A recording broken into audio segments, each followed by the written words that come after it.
高俾文，今日嘅唐手詠春招式解密係介紹空手道嘅基本步伐同埋基本嘅馬步啊！大家留意下就係呢啲就空手道嘅基本嘅馬步呢個咧就叫做前屈立，咁即係中國嗰啲叫做前弓後箭啦嚇。咁咧個膝頭哥就遮住個腳趾高，啱啱遮住個身係要直嘅咁樣咧呢個就係前屈立配合埋呢個手部動作咁樣咧就係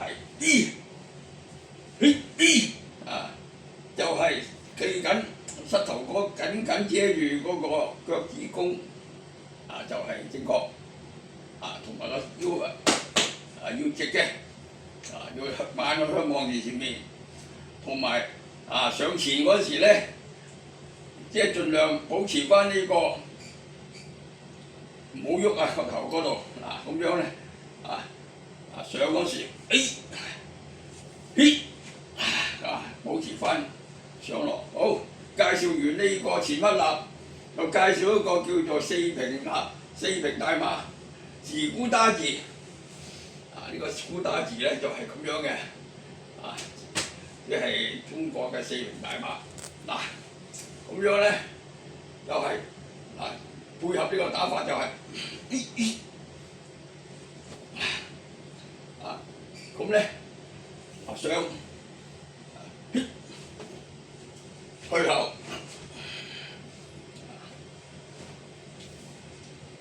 呢個四平馬自古打字。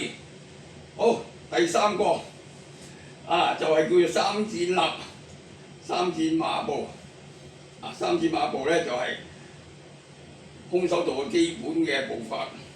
呢個就係兩隻腳平衡立之後咧，畫一個圓圈上，就係咁嘅。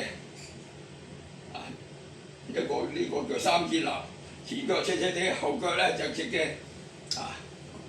咁樣咧就係咁嘅。當你轉彎轉身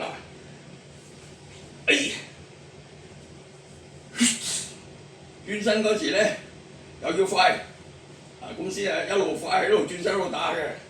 咁呢個就係三戰馬步，好緊要㗎。呢個三戰馬步咧，即係啲攻手都係比較靈活嘅。好，第四個咧就係呢個叫做貓捉立。貓捉立咧就係咁樣嘅。呢個叫貓捉立。如果你見到人用貓捉立咧，你要小心因為佢起腳嘅，通常都係起腳嘅。你又唔知佢起邊隻腳點樣轉係咪喎？咁佢喐下時咧，咁跟手一陣又可以咁打除。咁呢啲咧就係貓捉立呢個基本上個打法同埋用法咁樣嘅。貓捉立睇翻嚟咧，又係咁樣嘅。好，今日介紹呢幾個空手道基本步伐，大家有初步嘅認識。如果你哋中意我呢個空手道招式嘅解密，請你訂閱免費嘅，撳個鐘仔出嚟，我陸續收到我嘅新片。